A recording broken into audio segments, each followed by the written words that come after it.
ایک خیال ہے جو مجھے تکلیف سے نکالے گا، اور خیال یہ ہے کہ ہم یہاں سب حسین کے فقیر بیٹھے ہیں۔ یہ خیال اگر میرے اوپر غالب آ جائے نا کہ ہم سب فقیر بیٹھے ہیں، تو نہ کسی کے آنے پر، نہ کسی کے جانے پر، نہ کسی کے بولنے پر، نہ کسی کے دیکھنے پر ہمیں کوئی تکلیف نہیں ہوگی۔ یہی تو حسن ہے نا اس دروازے کا، کہ یہاں زمیندار بھی بیٹھے ہیں، یہاں پیر بھی بیٹھے ہیں، یہاں امیر بھی بیٹھے ہیں، یہاں فقیر بھی بیٹھے ہیں، یہاں فیکٹری کا مالک بھی بیٹھا ہے، یہاں مزدور بھی بیٹھا ہے۔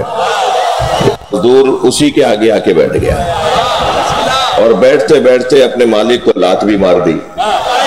اس نے جھک کر دیکھا تو اسی کی فیکٹری کا ڈرائیور تھا، تو غصے میں اسے ڈانٹ کر اٹھانا چاہ رہا تھا، تو حسین نے خیال ڈالا یہ تمہارا نوکر نہیں ہے۔ یہ سب اس وقت امام حسین کے فقیر بیٹھے۔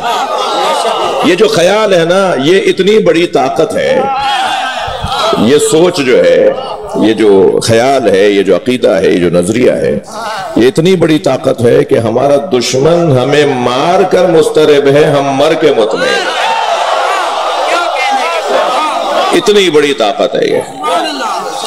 اس دروازے پر عاجزی ہی تو ہے جو ہمیں امیر بناتی ہے، اس دروازے کی فقیری ہی تو ہے جو ہمیں امیر بناتی ہے۔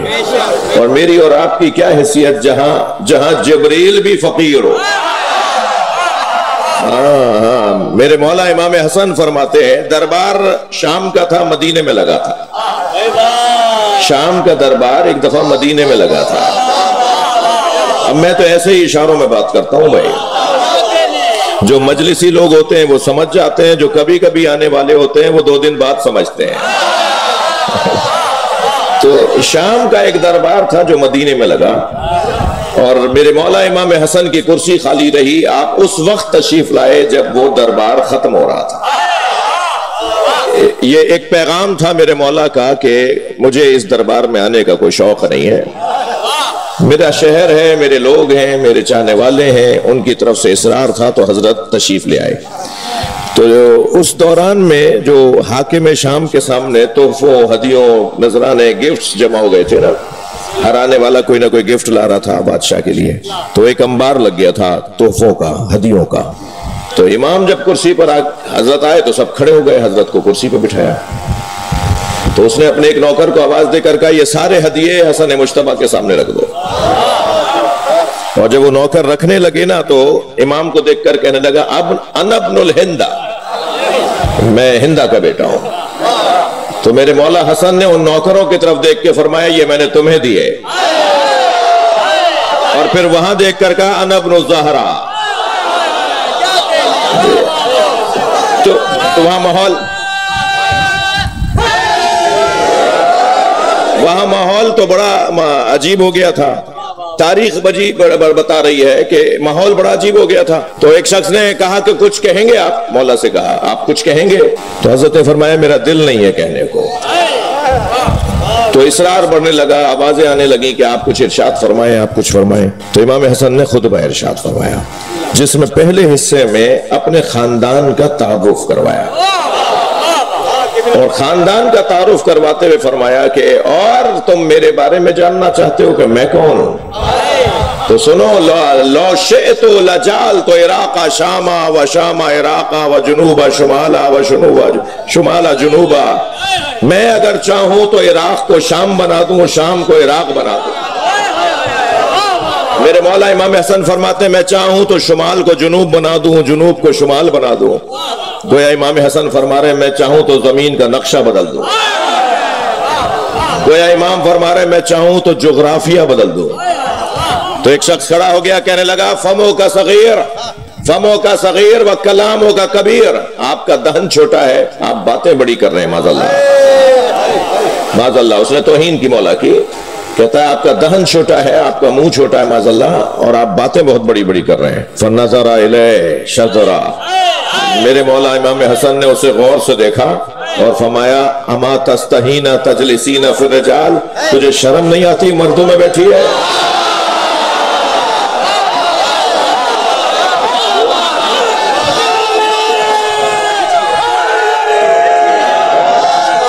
وہ مرد تھا، عورت ہو گئی۔ ہاں، وہ تو امام کو کہہ رہا تھا نا کہ امام نے فرمایا میں عراق کو شام کر دوں، شام کو عراق، جنوب کو شمال کر دوں، شمال کو جنوب کر دوں۔ تو کہنے لگا یہ تو بہت بڑی بات کر رہے ہیں، ایسا کون کر سکتا ہے؟ تو جس نے بے ادبی کی تھی نا، امام نے فرمایا تجھے شرم نہیں آ رہی مردوں میں بیٹھی ہے؟ اس کی جنس ہی بدل گئی اور شرم کر کے جانے لگی۔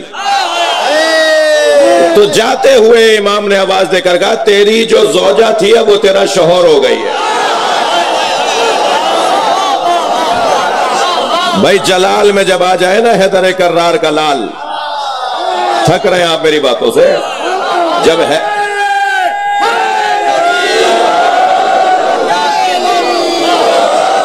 جب حیدر کرار کا لال جلال میں آ جائے تو پھر یہی ہوتا ہے جی، کبھی خیبر فتح ہوتا ہے، کبھی مجمع فتح ہوتے ہیں، کبھی خیبر فتح ہوتا ہے، کبھی دربار فتح ہوتے ہیں۔ میرے مولا نے پھر اس کے بعد خطبہ ارشاد فرمایا، توجہ کر لیا آپ نے؟ تو میرے مولا نے میری بات ذہن میں رہے کہ ایک سوچ ہے جو ہماری ذہنی طور پہ ہمیں بہت سکون دیتی ہے، اور سوچ یہ ہے کہ ہم سب یہاں در حسین پہ ملتے ہیں، ہر مزاج کے لوگ۔ یہ دوستی کا وسیلہ ہے، دشمنی کا نہیں، یہ پیار کی، محبت کی، عاجزی کی جگہ ہے۔ یہ امام حسین کا آج شاہپور جہانیہ میں دربار لگا ہے، شاہپور چاکر میں آج امام حسین کا دربار لگا ہے۔ اس دربار میں وہی آ کے بیٹھے گا جو حسین کا فقیر ہوگا۔ البتہ میرا اور آپ کا کام یہ ہے کہ اپنے مولا کے مریدوں میں اضافہ کروائیں۔ تو بات ہم سب خطیبوں کو وہ کرنی چاہیے جو مجلس میں نہ آنے والے کو بھی پسند آئے۔ یہ میں بار بار بولتا ہوں، ہر بار بولوں گا کہ خود نیاز پکائی خود کھا لی یہ کوئی ہنر نہیں ہے۔ نیاز انہیں کھلائیے جو کھاتے نہیں ہیں، واپس کر دیں تو دوبارہ دیجئے، واپس کر دیں تو پھر تیسری دفعہ دیجئے۔ میں آپ کو ممبر پر بیٹھ کر ضمانت دے سکتا ہوں چوتھی دفعہ ان کی طرف سے نیاز آئے گی۔ ہم بھی حسین کی نیاز کرتے ہیں۔ اخلاق سے بہتر تبلیغ نہیں ہے۔ توجہ کر لیا آپ نے؟ اب میرے مولا نے خطبہ ارشاد فرمایا، خطبہ دیتے ہوئے حضرت فرماتے ہیں سنو میں وہ ہوں۔ اچھا میں نے ایک روایت آپ کو سنائی، میں نے بھی جلدی میں سنائی، آپ نے بھی سن لی۔ امام نے جنس بدل دی نا، تو فرمایا وہ جو تیری زوجہ تھی وہ تیرا شوہر ہو گئی ہے۔ تو میں مولا کی بارگاہ میں ہاتھ جوڑ کر کہوں مولا بے ادبی تو اس نے کی تھی، آپ نے سزا اسے بھی دے دی۔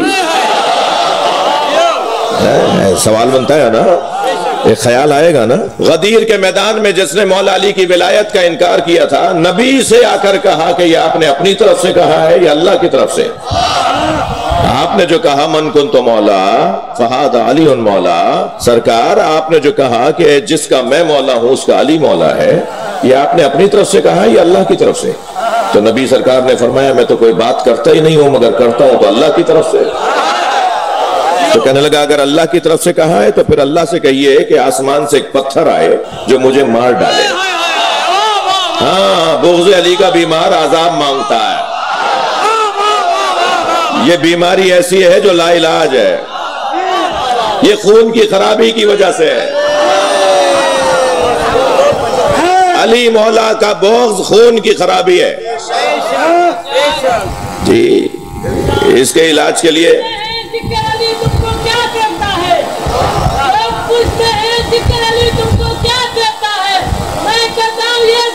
خدا سے ملا دیتا ہے، رکھے خدا علی کے ذکر میں حلال سنے تو سکون ملے، حرام کا دے کو جلا دیتا ہے۔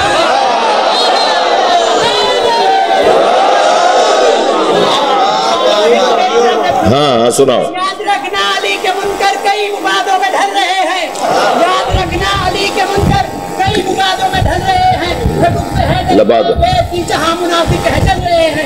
یہ پیارا درف ہے مگر نمونہ تیرے جیسے کروڑوں کتے علی کے ٹکڑوں کو چل رہے ہیں۔